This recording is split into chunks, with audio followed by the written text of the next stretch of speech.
అందరికీ నమస్కారం.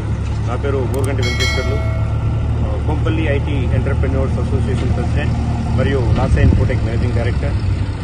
సో ఎన్నో సంవత్సరాలుగా ఎదురు చూస్తున్న గేట్వే ఐటీ పార్క్ యొక్క పనులు ఈరోజు మొదలయ్యాయి. ఈరోజు మార్నింగ్ కేబీఆర్ ఇన్ఫ్రా అనే బిల్డర్ వచ్చి పూజ చేయడం జరిగింది. అదేవిధంగా సైట్ క్లీనింగ్ యాక్టివిటీస్ కూడా నడుస్తూ ఉన్నాయి. సో ఎన్నో రోజులుగా ఎదురు చూస్తున్న ఈ ఐటీ పార్క్ వర్క్ స్టార్ట్ అవడం చాలా సంతోషాన్ని ఇస్తుంది.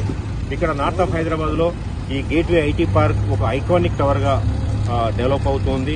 డెఫినెట్ గా మేడ్చల్ జిల్లాలో ఉన్న ప్రతి జిల్లాలో ఉన్న ప్రతి విలేజెస్ లో ఉన్న యువతీ యువకులకు ఇది ఒక గొప్ప అవకాశం కాబోతుంది.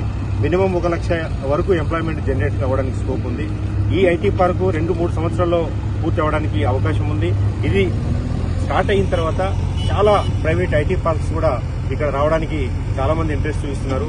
సో ఇప్పుడు రెడీగా ఒక 200 ఐటీ కంపెనీలు రెడీగా ఉన్నాయి. ఇక్కడ ఒక్కసారి ఫెసిలిటీ రెడీ అయిన తర్వాత ఇక్కడ వచ్చి ఆపరేషన్ స్టార్ట్ చేయడానికి మినిమం 200 ఐటీ కంపెనీలు రెడీగా ఉన్నాయి. సో ఈ ఐటీ పార్క్ కంప్లీట్ అయితే మినిమం 15-20 ప్రైవేట్ ఐటీ పార్క్స్ కూడా రావడానికి అవకాశం ఉంది. డెఫినెట్ గా north of Hyderabad, Medchal, Kandlakoya area new hitech city కాబోతుంది త్వరలో. ఇప్పుడు హైదరాబాద్ కి జంట నగరాలు ఎలా ఉన్నాయో డెఫినెట్ గా జంట హైటెక్ సిటీ లాగా రూపాంతరం చెందుతుంది. ఇది ఒక గొప్ప అవకాశము మన మేడ్చల్ జిల్లాకి. Thank you.